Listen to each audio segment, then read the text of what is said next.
இளவரசியும் டிராகனும். இந்த கதை ஒரு அரசகுமாரி கதை. நல்ல புத்திசாலி ஒரு கம்பீரமான அரசகுமாரன் வந்து தன்னை பாதுகாப்பான் என்று அவள் எதிர்பார்க்கவில்லை. அவள் வித்தியாசமானவள். அவளுக்குள் மாவீர தீப்பிழம்பு இருந்தது. பல வருடங்களுக்கு முன்பு மகாராஜாவும் மகாராணியும் குழந்தை பாக்கியத்திற்கு ஏங்கினார்கள். அதனால் மந்திர வனத்திற்கு யூனிகார்ன் என்ற ஒற்றை கொம்பு மந்திர குதிரையிடம் வரம் கேட்க போனார்கள். ஓ அற்புத யூனிகார்ன், நாங்கள் வரம் தேடி வந்துள்ளோம். எங்களுக்கு குழந்தை வரம் வேண்டும். உங்களுக்கு ஒரு பெண் குழந்தை பிறக்கும். அவள் உங்கள் உலகை பிரகாசமாகவும் சந்தோஷமாகவும் வைப்பாள். அவர்கள் கேட்ட வரத்தை யூனிகார்ன் கொடுத்தது. விரைவிலேயே அந்த நாட்டிற்கு ஒரு அரசகுமாரி கிடைத்தாள். மகாராஜாவும் மகாராணியும் ஆனந்தத்தில் திளைத்தார்கள். என் அன்பு மகளே, உனக்கு வயலட் என்ற பெயர் சூட்டுகிறேன்.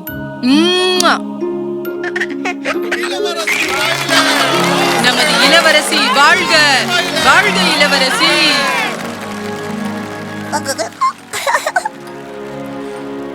இளவரசனுக்குள்ள வீரக்கலைகள் அனைத்தையும் கற்க நினைத்தாள் இளவரசி. குதிரை ஏற்றம், வாள் சண்டை, எதிரிகளிடமிருந்து தன்னை பாதுகாத்தல், இப்படி பல கலைகளை கற்றதோடு நாள்தோறும் உடற்பயிற்சியும் திட்டமிட்ட உணவையும் கடைபிடித்தாள். மகாராஜா தனது குடும்பத்தாருடன் அமைதியாகவும் சந்தோஷமாகவும் வாழ்ந்து வந்தார். ஆனால் ஒரு நாள் ஒற்றன் ஒரு அதிர்ச்சி செய்தியை கொண்டு வந்தார். அதாவது அண்டை நாட்டு அரசன் தன் நாட்டின் மீது போர் தொடுக்க போவதாகவும் அதனால் நம் நாட்டின் அமைதி சீர்குலையும் என்று கூறினார். நாடே சோகத்தில் மூழ்கியது. ஏனென்றால் அண்டை நாடுகளுடன் போராடும் அளவிற்கு இவர்களிடம் படைபலம் இல்லை. அரசருக்கும் உடல்நிலை சரியில்லை. அரசனும் அரசியும் பேசிக் கொண்டிருப்பதை இளவரசி வயலட் கேட்கிறாள். நாம் அரசர் டாமின் உதவியை நாட வேண்டும்.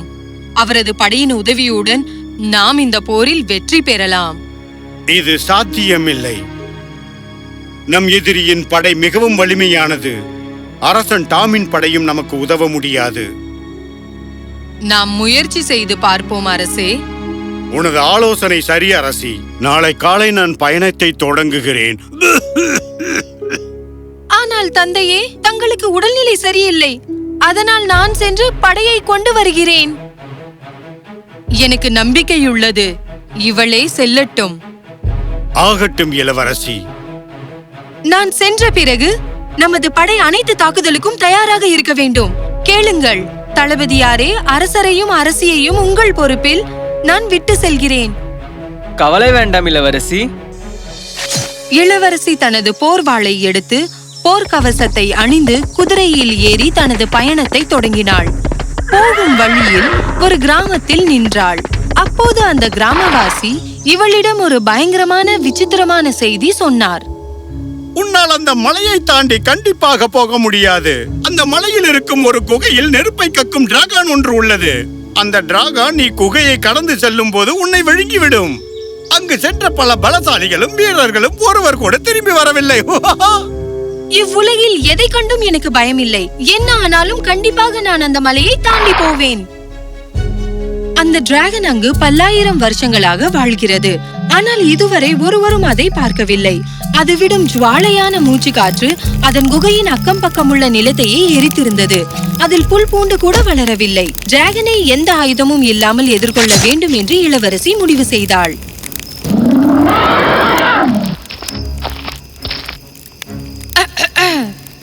மாண்புமிகு டிராகனே, உனக்காக நான் மலர்கள் கொண்டு வந்துள்ளேன். இன்று இரவு மட்டும் உன் குகையில் தங்க அனுமதிப்பாயா? நாளை புறப்பட்டு விடுவேன். நான் எனது நாட்டை காப்பாற்ற வேண்டும். இல்லை என்றால் இந்த நாடு ஒரு கொடூரன் கைக்கு சென்றுவிடும். டிராகன் தலையை குனிந்து அவள் பூச்சண்டை முகர்ந்து பார்த்தது. அதற்கு பிடித்து போனதுடன் இளவரசியையும் நுகர்ந்து பார்த்தது.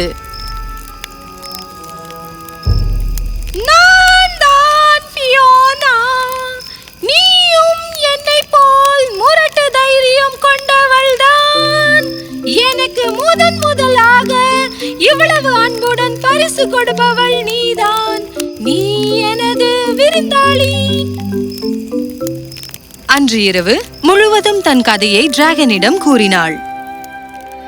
அடுத்த நாள் காலை இளவரசி குகையை விட்டு கிளம்பினாள். போகும்போது 2 நாள் கழித்து மீண்டும் வருவேன் என்று உறுதி செய்துவிட்டு புறப்பட்டாள்.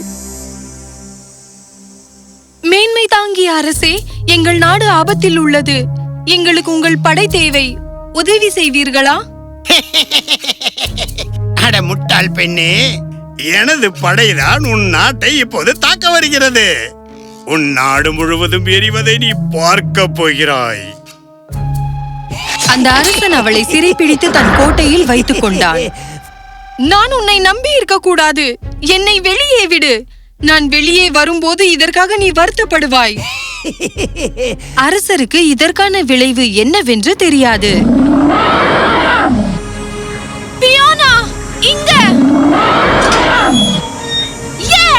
பெண்களின் சக்தி! பியோனா கடும் சீற்றத்துடனும் கோபத்துடனும் காற்றில் நெருப்பை கக்கியது. அரசனும் அவனது படைகளும் அவளிடம் மண்டியிட்டன. இளவரசி அந்த மன்னரை சிறையில் அடைத்தாள். படையை தன்வசம் எடுத்துக்கொண்டாள். போகலாம் ஃபியோனா. கனம் இளவரசியே, தங்களை போன்ற ஒரு வீரமுள்ள இளவரசியை நான் பார்த்ததே இல்லை. உங்கள் எதிரியை எதிர்த்து நாங்கள் யுத்தம் செய்கிறோம். மீண்டும் தனது அரண்மனைக்கு படைபலத்துடன் இளவரசி வருகிறாள். போர் தொடங்குகிறது.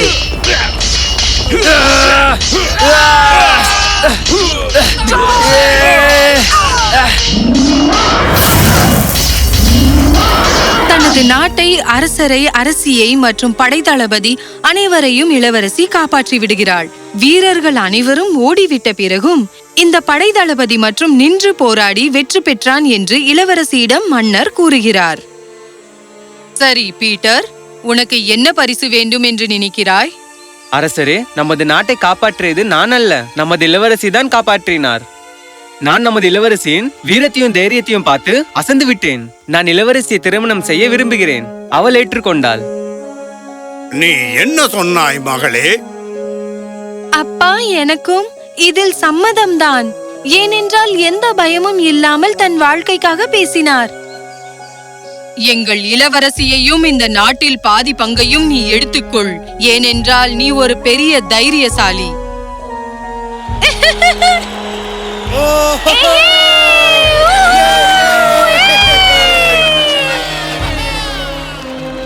பீட்டருக்கும் வயலட்டுக்கும் திருமணம் நடக்கிறது. அதன் பிறகு சந்தோஷமாக வாழ்கிறார்கள். இருவரும் சேர்ந்து தங்கள் நாட்டை ஆள்கிறார்கள். சற்று பொறுங்கள், அந்த டிராகனுக்கு என்ன ஆனது? அதான் அந்த ஃபியோனா. ஃபியோனா மீண்டும் தனது குகைக்கு போனது. அதுதான் ஃபியோனாவோட இயற்கையான வாழ்விடம். எந்த எதிரியும் இல்லை. தன் குகையை சுற்றி பூந்தோட்டத்தை வளர்த்து கொண்டது. தனது குழந்தை டிராகனுடன் மிகவும் சந்தோஷமாக வாழ்ந்தது.